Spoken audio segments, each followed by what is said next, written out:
Subtle skills, big results. Welcome to the Ninja Selling Podcast. Hello, Ninjas. Thank you for joining us. Larry Kendall here. And let me ask you this question. How many of you would like to increase your number of referrals? Well, most of us would, because that's what the engine that really drives a top producer's business. We are very fortunate today to have somebody who actually wrote the book on generating business referrals without asking. And it's a great pleasure for me to welcome an online friend, Right. Stacey Brown Randall. Stacey, thank you for joining us. Oh, it's just so great to meet you in person. Yeah. So glad that this worked out. Yeah. Like such a nice surprise that we could actually meet in person. But thank you for having me. Yeah, you bet. We discovered each other because we have similar philosophies of business. And Stacey read Ninja Selling. I read your book. It's a natural fit. We've been friends online, but this is the first time we've had a chance to be together. I know. It's so great. I mean, I think it's the way of the world now, right? Yeah. Online first, and then we actually meet, hopefully, eventually in Right. person. The reason Stacey is here in Colorado is because she's here on a speaking engagement. She's not only an author, but she's also a national speaker, a trainer. She has an engagement here in Colorado. And so you let me know you were going to be in Colorado, and here we are. We are. I know. It's worked out perfectly. And Yeah. luckily, while Colorado is a large state, I could get anywhere I needed to be for the things we wanted to do quite easily. So And you brought your family. Tell us, you've been having some fun while you're here. Tell we us about have. Yes, I brought half the family, is what I Okay. think I have to say. I think my daughter would be annoyed if I was like, I brought the family, but she's not with us. So I brought my mom because we used to live in Boulder. Okay. When I was about 7 or 8. We moved to Boulder. Okay. And we were here we made it through 3 winters. And then we moved home. We were from, obviously, as you know, South Carolina originally.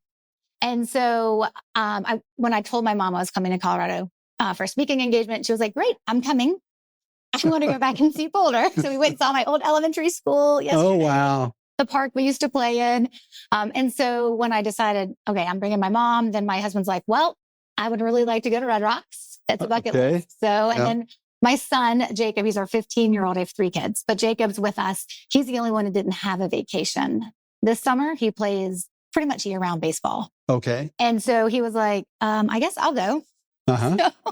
He was like, I don't have any vacation. So he's with us too. And he's being a real trooper, going to Red Rocks with us, which he loved. And then the Colorado Rockies game. And Wow, you guys, you were going through your list of, yeah, you're seeing Colorado. Yeah. And it's great to have the family Much with you. in a So, week. yeah, you bet. Yeah. Well, we're just grateful that you're here. And I want to go deeper in the book. But before we go there, I'd like to know your background and how did it evolve? And what did you do before? And what was your inspiration then for writing the book? You know, it's interesting. I always say that I have a portfolio career. There's nothing in my 20s or 30s that would have ever led me to believe that someday I would be sitting here talking about a book that I wrote on referrals. It was like nothing could have been further from what I thought I was going to do. I mean, when I went to college, it was because I wanted to be the next Katie Couric. Like that was the plan. I was going to. Well, I could see where you could do that. Thank you. I was going to be a broadcast journalism major. That's why I majored that in college. And then I decided, no, I don't want to do that. Of course, my parents were like, what did we just pay for a degree for? But you know, the communications part of that stayed with me forever. And so really a portfolio career working for like the Charlotte Chamber of Commerce, working for a local magazine. I got into HR a little bit. But I come from a family of entrepreneurs. And so owning my own business was really like, of course, that's what we do. It's not, you're weird at our Thanksgiving table if you have a W-2. So for us, it was like, but then it was like, well, what am I going to do? Like, what am I going to sell? What's my business going to be? And I started a human resource consulting firm. It failed after 4 years. It did not make it to the 5-year mark. So I joined the 85% of all small businesses that fail before they hit the 5-year mark. And I learned a lot of lessons. And one of those lessons was I had to figure out the business development piece that was going to work for me. And I know other people were getting referrals and I wasn't. And I was like, well, my clients love me. So like, what am I doing wrong? Right. And that's when I realized that referrals are very, very different from just having a great business and doing great work. And so I went back to corporate America after my first business failed, got the idea for starting my second business, actually as a productivity coach. I got certified and I was like, but this business has to be successful. So I did everything I knew to do, right, to build a business. I actually, my past worked part-time as a real estate agent. So when I say a portfolio career, I've really done like a lot of different things, but they all serve me for the industries that I work with now. And so when I started my second business, I was like, I'm going to figure this out, throw a bunch of spaghetti on the wall. We'll see what sticks. And I started generating referrals. And in my first year, I got 112 referrals that I didn't ask for. Wow. I realized that is what made it different because of all the information and advice and resources out there teach you to ask or pay for those referrals or be really gimmicky. And I was like, oh, this is great. This is working. And then I had clients who I was coaching say, how are you growing? And I was like, oh, I'm getting referrals. They're like, great. Thanks for teaching me how to manage my inbox. I would rather learn your referral strategy. And that's where it all started. That's where it started. And so then I had to figure out, oh crap, what do I do? Or like, what am I doing? Like, what am I actually doing to get these referrals? But I'm really good at reverse engineering things. So I started paying attention because I had been paying attention that first year, paying attention to the things that I was doing and what I was saying, and what I was not saying. And then I built it into a process and I started teaching it to people. And then eventually the business just evolved from there. I'm going to hit 11 years this fall. In business. And so I guess I was coming up on the 5-year mark of the business and it was just time for a book. I really didn't want to do a podcast. Technology actually scares me. Like I'm always afraid I'm going to hit the wrong button, like break something. So people were like, you should do a podcast. And I was like, oh, anything not to have to do that. So I wrote a book, which I think is harder, as you know, right? Yeah. Labor of love and some other things. And so I wrote the book and also launched a podcast in the same year. What year did you launch the book? When? 2018. 2018. And I remember, I don't know how it came to me, but the minute I read it, I said, this is amazing. And we reached out and connected. I think you heard me on a podcast. I did hear you on a podcast. I don't know if we ever recalled which one when we first connected, but it was probably one of the real estate podcasts. But I'm sure glad we did. And I feature you and your book in our training, in our Ninja installations. In fact, you have your own slide, which is up behind me. I love it. And a little story, I bought a stash of your books. And at our Ninja installations on the front table, there's a series of books that I recommend and talk about. And Stacey's book is one of them, Generating Business Referrals Without Asking. And inevitably, people will come up, pick up that book, they'll start to read it, and they get drawn in. And they'll say, can I borrow this book and bring it back after class? And I go, just take the book. Right. And so almost every class, there's several books given away. And so when we got ready for this interview, I went to my stash and I'd given them all away. So I've got another group ordered. But that gives you an idea of how popular your book is with the ninjas. And if you haven't read that book, please put it on your list. If you're serious about generating referrals, she's got the formula for that. So let's talk a little bit about and go a little bit deeper into this idea of generating referrals without asking. One of the principles of Ninja is what we call a pursuer distance or dance. And that the minute you start chasing somebody, they will start to distance from you. And the minute, my experience is if you're at a soccer game and you're walking up and down the sidelines asking the parents, do you know anybody that wants to buy or sell? Do you want to buy or sell? Can you refer me somebody who wants to buy or sell? What are they going to do? They're going to put up the shield or they're going to try to distance. And so that is not the way to generate referrals. And we've known that at Ninja for a long time. Now Stacey comes along, does the research, writes the book, proved it in your own business. Yes. And so tell us a little bit about, go a little bit deeper, give the ninjas kind of a quick, I guess, book report, if you would, on how do you generate referrals without asking? So what I love about the work that I do and the work that you do is that they're all relationship based. Yes. Right. When you talk about staying in flow and asking forward questions and things like that, it's about to know the other person. It's to understand the other person. Yet we recognize there's a business at the end of it, right? You guys want to sell homes, right? From that perspective. And so I think from there though, it's when people can like take one step back and be like, you know what I'm building is a relationship based business.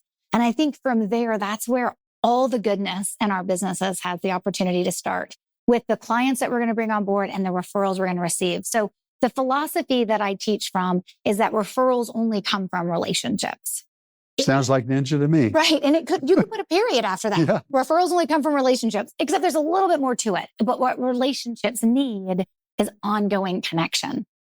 But when it comes to referrals, it being a little bit different from that ongoing connection they need than a client would need, it is that ability to really impact how they feel about you and to like really be like in their mind when those opportunities present themselves, because you only control the desire for someone to refer to you. Like, I mean, you probably know this statistic, but how many real estate agents or realtors are like licensed? Colorado, about a million and a half, there's a lot of them. Do you know how many choices that means people have? Yeah. And I love you have this statistic in your book is like people know like about 12 real estate agents at any. Well, you remember the book. Yeah. I do. Because, sometimes when I'm actually presenting to real estate companies or if I'm actually on a real estate podcast, I always like to like mention those things because I think it kind of makes it more like, oh, right. Remember the stat. I've got so many choices that I want to decide who my real estate agent is going to be. And so from that perspective, if I have a lot of choices, then how am I going to pick you? Right. As the realtor that I would choose to refer when a neighbor or a friend or a colleague or a family member needs help.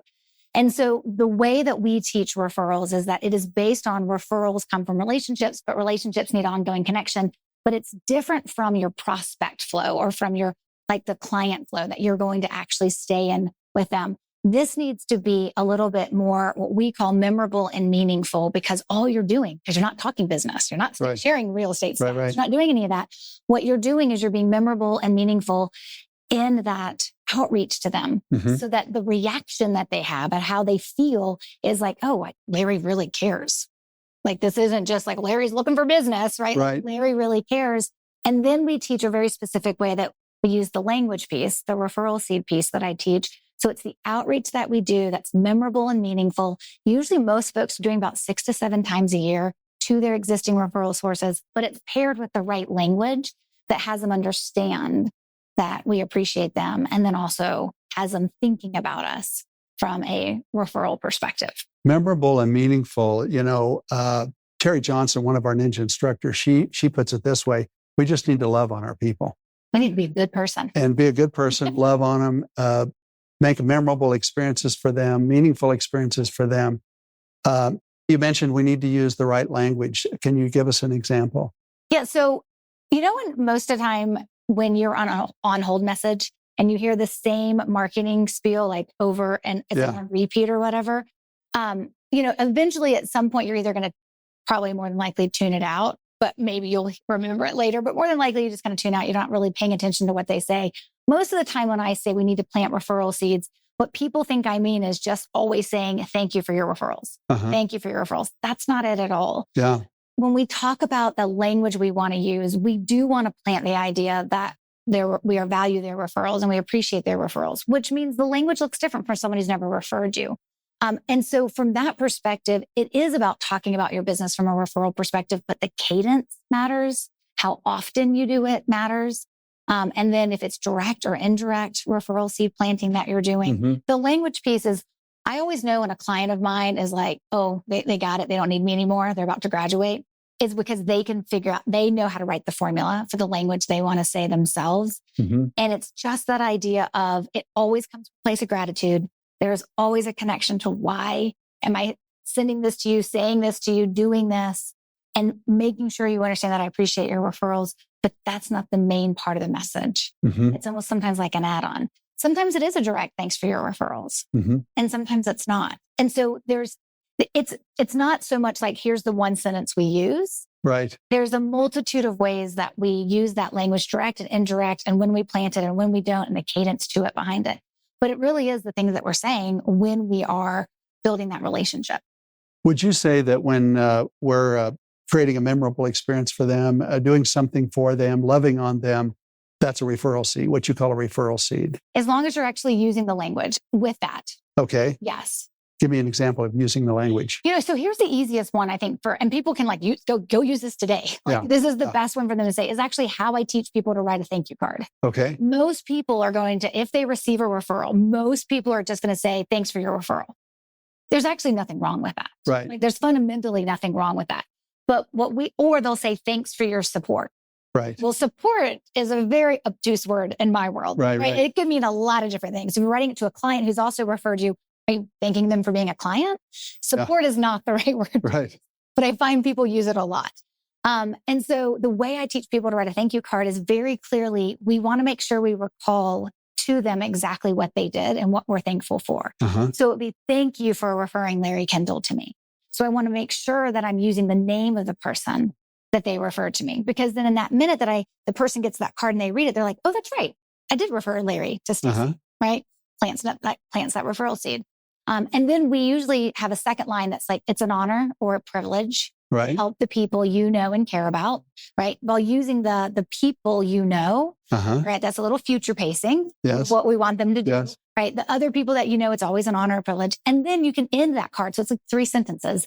You can end that card with, if I can help you, let me know, or hey, it's been forever, let's catch up for coffee. You can end the card however you want. But the 2 lines I want in there is the thank you for referring, insert the prospect's name. It's an honor to help the people you know and care about. So we're like planting that direct referral seed of what they did. They referred Larry, and indirectly saying it's always an honor to help all the people, right? To help the people you know and care about. Ninjas, Stacey just gave you a nugget, solid gold, in my opinion. And that's right out of your book. Because I remember, in fact, I've taught that in the classes, and I give you full credit when your slide's up on the screen. And so that's an example of the language, how important it is. Earlier, you made a comment. Sometimes I see this, especially with realtors. They build a tremendous relationship. They're really well liked, but they're not getting the referrals. Why is that, do you think? It's torture. It's torture. I think for any business owner, for your clients to tell you that they love you, to sing your praises, to give you a testimonial or review, and you're like, of course, my clients love me, but then they don't refer. I think that's torture. But the reality of it is, it's because doing great work does not equate someone actually referring you. We all are built with the ability to want to help someone, right? But the problem is helping someone with a referral isn't about you getting a new client. And that's where the disconnect always happens. People think, oh, I ask for referrals because that's how I'll get a new client. But when someone refers you, they're helping someone else who has a problem. Right. And they're referring them to you because you can solve the problem. You're just the solution provider in the cast of characters, and you're the least important, at least in the beginning. And so the referral source is really the hero helping someone. So when people are having this amazing client experience with you, right, they're focused on themselves. And what we need them to do is start thinking about the other opportunities that will happen out there. Will they have that opportunity to sing your praises? But if they don't actually understand, right, and if they don't actually understand how to make that connection back to you, those referrals aren't actually going to happen. So we teach it a couple of different ways. And what we always tell folks is sometimes it's just the right people. You'll just get blessed with somebody who comes in to work with you, and then all of a sudden they're like referring you left and right. And you're like, what'd I do? And I'm like, nothing. I mean, other than that, you did great work. That's how they're built. That's a minority of people. They're not unicorns, but that is a minority of people who are built to refer. What we have to pay attention to are hot zones within your business, of where there's the moments that people are more likely to consider referring if the opportunity presents itself, and making sure we have touch points there that are speaking that same referral seed language, but it's repeatable. What would be an example of a hot zone in real estate? Okay. So this is one of my favorites. So I teach this thing called an expectation map. I know lots of businesses have different versions of them, but for me, it is when I decide to work with you, I'm going to make a lot of assumptions about what this is going to look like. And if it's the first time I've ever worked with you, I'll make a whole lot more assumptions of what this is supposed to look like. And the best thing you can do to set your clients up for what we call a referable client experience is to show them how it will go. Right? Visually represent, here's how the buying process works. And here's all the ways it can go wrong, because it probably will, right? You could find yourself in a multiple offer scenario, right? Or here's how it should look to sell your house. And it's a visual, think like a Candyland board game. That's how I teach my clients to build them. They don't have to be that fancy, but we literally build an expectation map of like, here's where you're starting, and here's where we want you to end. And here's all the things that are probably going to happen and may go wrong. It gives the business owner that opportunity to talk about the things that you probably don't want to talk about, because they're all mapped out when things go wrong. But if you visually make it appealing to me, I'm going to remember it. I'm going to be able to recall it. And when I go crazy as a client thinking, why is this taking so long? Or why have we put in offers 14 houses and we've lost them all? You can remind me, remember we talked about this? It's right here at this point. This is where we are. And it just kind of helps a client reset their expectations. Okay. So that's a touch point that I want my clients. It doesn't matter what type of client they are. They build that from the criminal attorney to the real estate agent to your designer. They build out an expectation map. That's part about just having a really good client experience. And then you use it, right, with your clients. The way to turn it into a referral seed moment, though, is in those moments when they're looking at all this, be like, listen, as you're going through this process of buying a home or selling your home, you're probably going to show this to other people when they talk about where are you in the process? Because you're going to give this. It's a printed map, right? Yeah. You can do it electronic, but you really got to do it printed. Like, you're probably going to share this with someone else to kind of have them understand this process that you're going through. So if you need another copy, right, because you're just having to be sharing it with somebody else, please let me know. I can give you as many of these as you need, right? I never said the word referral. I never said you're going to give this to somebody who probably needs to buy a home with me, right? I just kind of put it out there. I use the word future pacing, right? We kind of just future pacing to the idea that you probably will give this map away and you probably will need another copy. And then, of course, your logo is on it and that kind of stuff, right? I mean, it's obviously branded, but it's just an easy way. But the heart of that expectation map is for your client to stay a good client. The additional benefit of that is that you also get to plant a referral seed. We don't do the expectation map to plant the referral seed. We just use that as an opportunity to be able to do it. Where on the expectation map then would be the hot zones? So in the expectation map, that's forward facing. So the client sees it. So there's a lot of things that happen from a business perspective in the back end that the client wouldn't see. So I wouldn't reveal on my expectation map other potential hot zones. But the giving of the expectation map and like, hey, we're starting to work together. This is what this is going to look like. That whole process is a hot zone. That's a hot zone. Yeah. Right. And I actually tell folks, I actually use my expectation map. So when clients come to work with me, at least in my 2 higher level programs, my coaching and my VIP, I show that expectation map in the buyer's journey. Like, hey, if you decide to work with me, this is what this is going to look like. And then they get it again, multiple times, actually, once they say yes to working with me. It's just how we manage expectations. Right. It's how we show them how it will go visually. And then also you can leverage that opportunity too. Let me ask you this, the ninjas, well, first of all, referrals are a huge opportunity. The other number, and I don't know if this is in the book, but in the United States, homeowners know an average of 4 people who will move this year. So if you have a database of 200 households, they potentially know 800 people who would be moving. Now, technically, some of them know the same people, so it's probably not. But the point is, it's abundant, the referrals. If you can figure out, how to earn those referrals and how to plant the referral seeds, et cetera, et cetera. So you're onto something huge here for the ninjas.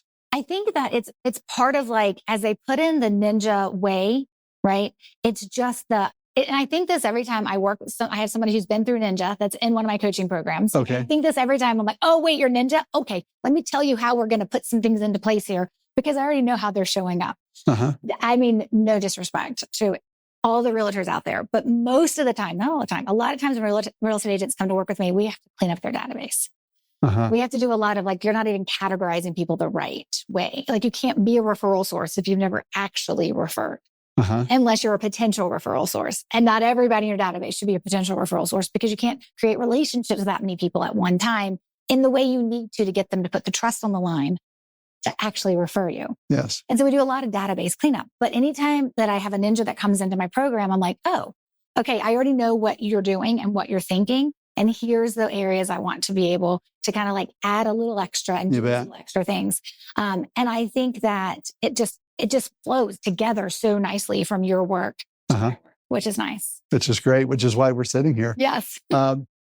Share with the ninjas a little bit more about, in addition to the book, you have a coaching program, you have a podcast, you have what I call a system, online classes. Share a little bit about what are the resources that you offer. Yeah, I always tell folks the book is a great place to start. And the second book will be coming out September, fingers crossed, of 2025. I actually have to get the manuscript in on time for that to happen. So the books are always a great place to start. And then my podcast is Roadmap to Referrals. We drop a new episode every Tuesday. Haven't missed a Tuesday in almost 6 years, or maybe it's now 6 years. I don't know. It all runs together. We're over 300 episodes. And so the podcast and the books are great places to start. When people are ready to dive in with me, there's 3 ways to work with me. The first one is I actually have a program. It's an online, it's a self-study course. It's called Your Next 5 Referrals. Okay. It's the things I wish people would have in place before they take the step to actually work with me. Okay. So The first step is the online 5 steps. Your next 5 referrals. Yeah. Your next 5 referrals. It's like the tracking and the knowing how to write a thank you note and the knowing what to do when a prospect who's been referred to you ghosts you. Like just the basics that I wish people would have in place. Okay. Then if you're like, that could be all you need, right? And so there's the Your Next 5 Referrals online course. That moves you into a coaching program. It's a year-long coaching program. It's called Building a Referable Business. Or for some companies that have a small team, they want to move faster than that. And so I have a VIP. It's called Referrals in a Day, where they do an assessment. I build out the referral strategy, pulling from all 19 of my strategies what they need. I package it up as one overall strategy. And then I come spend 2 days with them and I teach it to them and their team. And then they're able to deploy it. And then I'm with them for a year as they deploy that as well. And so it just kind of depends. But I always tell folks, like, there's just some baseline things to get into place when it comes to referrals. And once you have that working, then you're ready usually. You're making a huge difference in the industry, the business world, with what you're doing. And I just am so honored that we're together here. Mine. Yeah, I was going to introduce you as one of my great friends, although this is the first time we've met. But I feel like there's a kinship here or an alignment here with our work. And so I'll continue to promote you in every way that I possibly can. Thank you again for joining us. Is there any final thoughts you have for the ninjas? Yeah, okay. This is the piece of advice I give to everyone, because if you can do this, you will see gold in your business in a way maybe that you haven't before. And so if I could get every ninja to take time to identify who's actually referring them now, like I teach it as a 3-step process to identify who are your referral sources. That may mean they haven't referred you in a couple of years or they just referred you last week. Those list of names, and then having them written down, it's kind of like the hot list, right? Who are your existing referral sources, meaning they have referred you before. If people would just take the time to identify who those names are, who those people are, then you're left with the question, do I believe that I need to take better care of those folks because they take care of my business? And if the answer is yes, right, then at that moment, you're like, okay, now it's time for me to do something different for these people because they refer to me. And just the identification of who refers you, sometimes it can breathe life back into a business because you forget that people trust you because we're just busy off to the next thing on our to-do list. So I think just identify who are your referral sources. Well, we like to say in Ninja, it matters who says it. And we teach the referral tracking system, which at the end of the year then is a list of all your referral sources. But you just heard it from the person who wrote the book on this. So follow Stacey's advice and do the referral tracking form. Take a look at who your referral sources are. And that's the first step. So, hey, thank you so much for being with us. And my pleasure. Welcome to Colorado and enjoy yourself while you're here. Thank you very much. Thank you. If you enjoyed this episode, visit us at theninjasellingpodcast.com to learn more about ninja selling classes and coaching to get you started or further your journey on the ninja path. Thank you for joining us. Now go have an incredible day.